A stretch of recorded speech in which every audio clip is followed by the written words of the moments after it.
ನಿನ್ನ ವಾಕ್ಯ ಮುಖಾಂತರ ये चंगे हो जाए। ಪ್ರತಿಯೊಬ್ಬರು ಬಿಡುಗಡೆ ಹೊಂದಲಿ।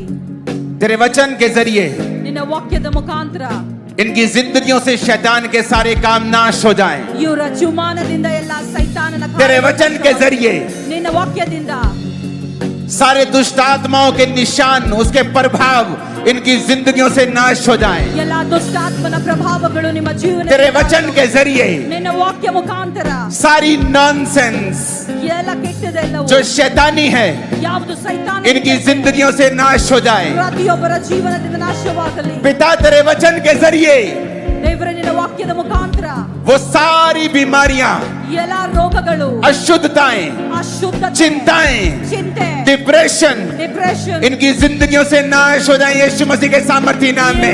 ಇವರ ಜೀವಮಾನದಿಂದ ಹೊರಗಡೆ ಬರಲಿ ಯೇಸುವಿನ ನಾಮದಲ್ಲಿ। पिता तेरा आत्मा अपने वचन को भेजे। ನಿನ್ನ ದೇವರೇ ನಿನ್ನ ಆತ್ಮ ವಾಕ್ಯಗಳನ್ನು तेरा आत्मा यहाँ पर बोले खुदा बाप, ನಿನ್ನ ಆತ್ಮ ನಾವು ಇಲ್ಲಿ ಹೇಳುತ್ತೇವೆ ಅಪ್ಪ। जो तेरा आत्मा कहे हम सुने ನಿನ್ನ ಆತ್ಮ ನಾವು ಕೇಳಿಸಿಕೊಳ್ಳುತ್ತೇವೆ और हम कभी भी सेम ना रहे। ನಾವು ಯಾವತ್ತೂ ಇದ್ದ ಹಾಗೆ ಇರುವುದಿಲ್ಲ। प्रभु यीशु मसीह के सामर्थी नाम में हम मांगते हैं। ಯೇಸು ಕ್ರಿಸ್ತನ ಸಾಮರ್ಥ್ಯವುಳ್ಳ ನಾಮದಲ್ಲಿ ನಾವು ಬೇಡುತ್ತೇವೆ। आमीन। ऊंचा ये आशीष हमारी है चर्च। ಆಮೆನ್। ದೊಡ್ಡದಾಗಿರಲಿ, ಆಶೀರ್ವಾದ ನಮ್ಮದಾಗಿದೆ।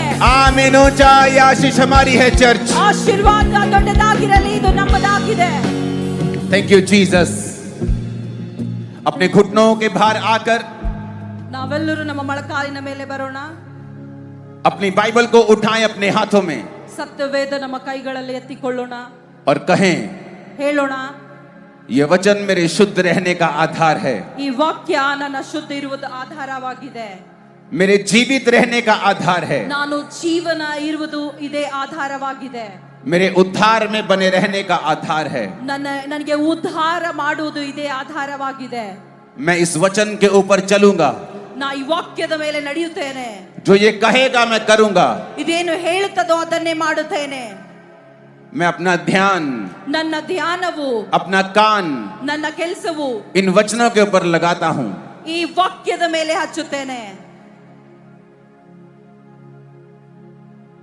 मैं इसे मानूंगा ನಾನು ಇದನ್ನು ಒಪ್ಪಿಕೊಳ್ಳುತ್ತೇನೆ और इसका प्रचार करूंगा। ಇದರ ಬಗ್ಗೆ ಪ್ರಚಾರ ಮಾಡುತ್ತೇನೆ।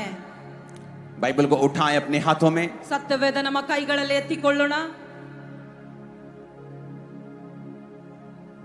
क्योंकि जो वचन आज आप सुनने वाले हैं ಯಾವ ವಾಕ್ಯ ಇವತ್ತು ನೀವು ಕೇಳಿಸಿಕೊಳ್ಳೋದಕ್ಕೆ ಹೋಗ್ತಾ ಇದ್ದೀರೋ वो सिर्फ आपको ही नहीं, ಅದು ಮಾತ್ರ ನಿಮಗಲ್ಲ, वो आपकी सारी जनरेशंस को सदा के लिए आशीषित कर देगा। ಅದು ನಿನ್ನ ಇಡೀ ತಲೆಮಾರೆಗಳಿಗೆ ಆಶೀರ್ವಾದ ತರದಾಗಿದೆ। इसलिए अपने हाथों को उठा के कहें, परमेश्वर ಇದು ನಮ್ಮ ಕೈಗಳಲ್ಲಿ ಎತ್ತಿಕೊಂಡು ಹೇಳೋಣ, ದೇವರೇ मैं तेरे वचन के लिए प्यासा हूं, ನಾನು ನಿನ್ನ ವಾಕ್ಯದ ಸಲುವಾಗಿ ಹಸುವೆಯಲ್ಲಿದ್ದೇನೆ, मैं तेरे वचन को सुनने के लिए तैयार हूं। ನಾನು ನಿನ್ನ ವಾಕ್ಯವನ್ನು ಕೇಳಿಸಿಕೊಳ್ಳುವುದಕ್ಕಾಗಿ ಸಿದ್ಧನಾಗಿದ್ದೇನೆ। हर किसी का है स्वागत यहाँ तेरे राज्य में, तेरे राज्य में हर किसी का है स्वागत यहाँ तेरे राज्य में, तेरे राज्य में। तेरा वचन आज इनकी जिंदगी में 100 गुना फलों को लेके आए खुदाबंद। ನಿನ್ನ ವಾಕ್ಯ ಇವತ್ತು 100ಕ್ಕೆ ಪ್ರತಿಷ್ಠೆ ಇವರ ಜೀವಮಾನದಲ್ಲಿ ಆಶೀರ್ವಾದಗಳು ತರಲಿ। प्रभु यीशु मसीह के सामर्थी नाम में हम मांगते हैं। ಯೇಸು ಕ್ರಿಸ್ತನ ಸಾಮರ್ಥ್ಯವುಳ್ಳ ಹೆಸರಿನಲ್ಲಿ ನಾವು ಕೇಳುತ್ತೇವೆ। आज जो वचन आप सुनने वाले हैं, ಯಾವ ವಾಕ್ಯ ಇವತ್ತು ನೀವು ಕೇಳಿಸಿಕೊಳ್ಳುವುದಕ್ಕೆ ಹೋಗ್ತಾ ಇದ್ದೀರೋ ये मेरी ओर से नहीं है, ಇದು ನನ್ನಿಂದ ಅಲ್ಲ, ये परमेश्वर की ओर से है। ಇದು ದೇವರಿಂದ ಬಂದದಾಗಿದೆ। मैं अपना कोई मैसेज यहाँ पे लेके नहीं आया हूँ, ನನ್ನ ಯಾವ ಸೂಚನೆ ತೆಗೆದುಕೊಂಡು ನಿಮ್ಮ ಮುಂದೆ ಬರಲಿಲ್ಲ, क्योंकि मैं भी आपकी तरह एक मनुष्य हूँ। ನಾನು ನಿಮ್ಮ ಹಾಗೆ ಒಂದು ಮನುಷ್ಯನಾಗಿದ್ದೇನೆ। मैं परमेश्वर का मैसेज लेके, उसका वचन लेके आपके बीच में आया हूँ। ದೇವರ ವಾಕ್ಯ ತೆಗೆದುಕೊಂಡು ನಿಮ್ಮ ಮಧ್ಯದಲ್ಲಿ ನಾನು ಬಂದಿದ್ದೇನೆ। 2004 में मैं एक नशा करने वाला व्यक्ति था। 2004ರಲ್ಲಿ ನಾನು ನಶದೊಳಗೆ ಇದ್ದ. मैं एक कंप्यूटर इंजीनियर हूं। ನಾನು ಕಂಪ್ಯೂಟರ್ ಇಂಜಿನಿಯರ್ ಮಾಡಿದ್ದೇನೆ. मेरे दादाजी इनकम टैक्स ऑफिसर थे। ನನ್ನ ತಾತವರು ಇನ್ಕಮ್ ಟ್ಯಾಕ್ಸ್ ಆಫೀಸರ್ ಆಗಿ ಇದ್ದರು. जब उनको कैंसर हुआ तो क्रिश्चियन लोग हमारे घर पर प्रार्थना करने के लिए आते थे ताकि वो ठीक हो जाएं। ಅವರಿಗೆ ಕ್ಯಾನ್ಸರ್ ಆದಾಗ ಕ್ರೈಸ್ತರು ನಮ್ಮ ಮನೆಗೆ ಬರ್ತಾ ಇದ್ದರು ಪ್ರಾರ್ಥನೆ ಮಾಡುವುದಕ್ಕಾಗಿ. लेकिन उस समय मैंने कहा, ಅವಾಗ ನಾನು ಹೇಳಿದ್ದೇನೆ, मैं एक हिंदू हूं, ನಾನು ಒಂದು ಹಿಂದೂ ಕುಟುಂಬದವನಾಗಿದ್ದೇನೆ. मैं इन क्रिश्चियन लोगों के धर्म के चक्कर में नहीं पड़ने वाला हूं। ಈ ಕ್ರೈಸ್ತರ ಧರ್ಮದಲ್ಲಿ ನಾನು ಬೀಳುವವನಲ್ಲ ಅಂತ ಹೇಳ್ತಾ ಇದ್ದೆ. ये अंग्रेजों का धर्म है। ಇದು ಫಾರಿನ್ ಅವರದ ಧರ್ಮವಾಗಿದೆ. अंग्रेज चले गए और भारत के 2 टुकड़े कर गए और अब अपना धर्म भी यहां छोड़ गए ताकि अब हम लड़ते मरते रहें।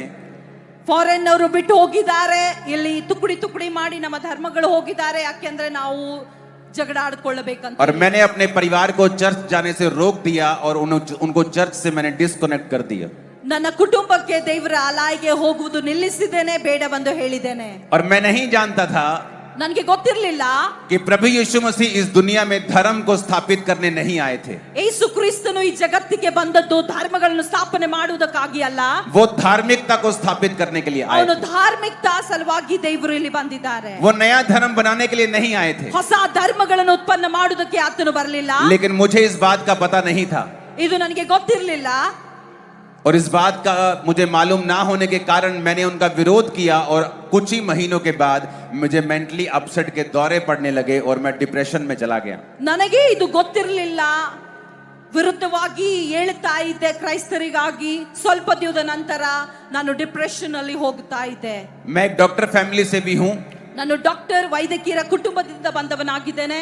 तो सब तरह के डॉक्टर्स, सब तरह की दवाइयां, सब तरह के साइकेट्रिस्ट, सब तरह की जगहें, सब जगह घूमने के बाद मुझे कहीं भी आराम नहीं आया। ನಾನು ಎಲ್ಲಾ ಸ್ಥಳಕ್ಕೆ ಹೋಗಿದ್ದೇನೆ, ಡಾಕ್ಟರ್ಗಳಿಗೆ ವಿಶೇಷ ಡಾಕ್ಟರ್ ಹತ್ರ ಹೋಗಿ ತೋರಿಸಿಕೊಂಡಿದ್ದೇನೆ, ಆದ್ರೆ ಯಾವುದು ಕೆಲಸ ಮಾಡಲಿಲ್ಲ. और जब कहीं आराम नहीं आया मैंने नशे का सहारा लिया और मैं नशे की ओवरडोज लेने लगा ताकि मैं कम पीड़ा में रहूं और मेरा दौरा जो है मुझे कम पड़े और मैं नशे में रहकर अपना जीवन बिताने लगा। ನಾನು ಎಲ್ಲಿ ಹೋದಾಗ್ಯೂ ನನಗೆ ಕಡಿಮೆ ಆಗ್ತಿರ್ಲಿಲ್ಲ. ನಾನು ಒಂದು ಹಾದಿ ತೆಗೆದುಕೊಂಡು ಅದೇನಂದ್ರೆ ನಶ ಮಾಡಬೇಕು, ಇದರಿಂದ ಕಡಿಮೆ ಆಗುತ್ತದೆ ಎಂದು ಯೋಚನೆ ಪಡ್ತಾ ಇದ್ದೆ. और एक दिन मैं इतनी नशे की ओवरडोज लेके गाड़ी चला रहा था, बाइक चला रहा था, तो एक दिन गाड़ियों के बीच में मैं ऐसे बाइक फंसा लेता था और हंसता था और जो ड्राइवर्स होते थे मुझे गालियां निकालते थे कि ये क्या कर रहा है जवान लड़का, क्योंकि मुझे कोई भी होश नहीं रहती थी। उस समय मैं मर भी सकता था, मेरी हालत ऐसी हो गई थी। ನಾನು ನಶ ಮಾಡಿಕೊಂಡು ಬೈಕ್ಗಳ ಮಧ್ಯದಲ್ಲಿ ಗಾಡಿಗಳು ನಡೆಸಿಕೊಂಡು ಹೋಗುತ್ತಾ ಇದ್ದೆ. ಜನರು ನನ್ನನ್ನು ನೋಡಿ ನಗುತ್ತಾ ಇದ್ರು, ನನಗೆ ಏನಾಗ್ತಿರ್ತಿತ್ತು ಗೊತ್ತಿರಲಿಲ್ಲ. अगर मैं गाड़ी में चलता था तो अपने घर में जाने के बाद अगर मैं अपने घर जा रहा हूं तो जिस चौक से मैं सीधा जा रहा हूं, सीधा जाते जाते अपना घर क्रॉस कर लेता था। 2 किलोमीटर बाद 5 किलोमीटर मालूम होता था अच्छा मेरा घर तो पीछे रह गया है, फिर गाड़ी पीछे मुड़ता था, फिर सीधा निकल जाता था। इतना पागल हो चुका था मैं। ನಾನು ಹೀಗೆ ಆಗಿದ್ದ. ನನ್ನ ಮನೆಯಿಂದ ಮನೆ ಬಂದ ನಂತರ 3 ಕಿಲೋಮೀಟರ್ 4 ಕಿಲೋಮೀಟರ್ ಹೋದ ನಂತರ ನನಗೆ ಅರಿವು ಬರ್ತಿತ್ತು ನನ್ನ ಮನೆ ಹಿಂದಿದೆ ಅಂತ ಹೇಳಿ. और एक दिन जब मैंने फैसला कर लिया कि मैं सुसाइड करके मर जाऊंगा, एक हिंदू कपल जोड़ा मेरे घर में आया और उसी सिस्टर ने उसको कहा कि जा और उसी घर में जाके प्रचार कर जिसको मैंने तुम्हें बोला था, क्योंकि परमेश्वर का आत्मा मुझसे कह रहा है कि उस घर में परमेश्वर काम करेगा। ಒಂದು ಹಿಂದೂ ಕುಟುಂಬದವರು ನನಗೆ ಹೇಳಿದ್ರು, ಇಲ್ಲಿ ಹೋಗಿ ಕುಟುಂಬದಲ್ಲಿ ಹೋಗಿ ಪ್ರಾರ್ಥನೆ ಮಾಡುವುದಕ್ಕಾಗಿ ಮಾಡಿರಿ ಅಂತ ಹೇಳಿ ಒಂದು ಕುಟುಂಬದವರು ನನಗೆ ಹೇಳಿದ್ದಾರೆ, ಈ ಸ್ಥಳಕ್ಕೆ ನೀನು ಹೋಗಬೇಕು, ಪ್ರಾರ್ಥನೆ ಮಾಡಿಕೊಳ್ಳಬೇಕು ಅಂತ ಹೇಳಿ. अब ये टेस्टमनी मैं थोड़ी सी कंटिन्यू हिंदी में दूंगा, आप सुनिए, उसके बाद आप ट्रांसलेशन सुनना। तो जब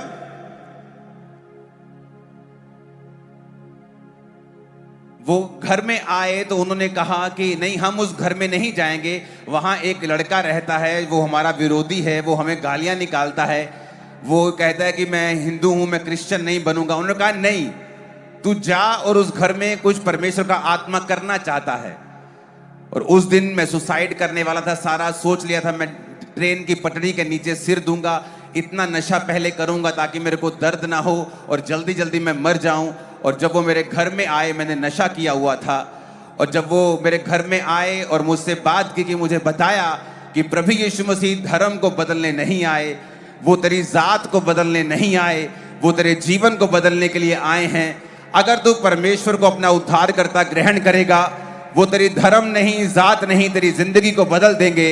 और पवित्र बाइबल मुझे उन्होंने दी और कहा कि इस बाइबल में जिस दिन तू ईसाई धर्म नाम का शब्द पढ़ेगा, उस दिन तुम बाइबल पढ़नी बंद कर देना, क्योंकि प्रभु यीशु मसीह ईसाई धर्म को स्थापित करने नहीं आए, वो तुम पूरी मानव जाति का उद्धार करने के लिए आए। और उसने कहा, जो कोई ये विश्वास करेगा कि मैं मारा गया, गाड़ा गया और तीसरे दिन मुर्दों में से जी उठा और पूरी मानव जाति के लिए मैंने अपने लहू को बहाया, तो वो व्यक्ति बचाया जाएगा। बस इतना ही मैसेज है। उस समय मैं टूट चुका था और मैंने कहा, ठीक है, आप मुझे बताएं, आप जो कहेंगे मैं फॉलो करने के लिए तैयार हूं। 16 अगस्त 2004 रात को 8 बजे नशा किए हुए मैंने उनका पीछा किया और चर्च में जाके उनका एड्रेस देखा, चर्च को देखा, फिर मैं वहां प्रार्थना करने के लिए जाने लगा। परमेश्वर ने नशों से आजाद किया, बीमारियों से आजाद किया, साफ करके खड़ा किया, और यही मैसेज आज मैं आपको देने के लिए आया हूं।